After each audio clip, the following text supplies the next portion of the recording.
YUMZ Wraps and Grills. YUMZ Wraps and Grills. How did it come about? Okay, first off, my name is Yomi Alabi. I'm a culinary enthusiast. I'm a cook. I've been cooking for the past 7 years.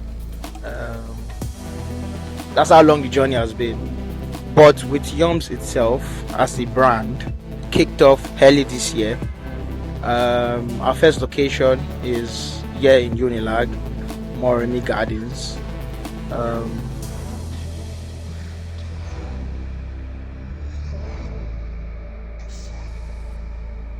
I remember when I came into Unilag, I got mostly negative comments. You're coming to this particular space. Shawarma doesn't sell here, this doesn't sell here.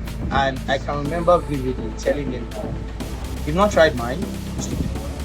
And number two, there's nowhere I've been that I'm not, or rather, we are not the seller. And by seller, I mean we're the best one everywhere in. So I got those comments and it was slightly discouraged, but I mean, over the years, it has been amazing for in terms of. So I'm not sure, or how do I put it? I wouldn't say that a few negative comments they're going to put me off on what I know that has been working for me over the years. I've conquered a lot of places. Let me use that word conquer. I'm coming here too, and I know that I'm going to do well. And YUMZ Wraps and Grills is going to thrive. My name is Yomi Alabi. I'm a culinary enthusiast.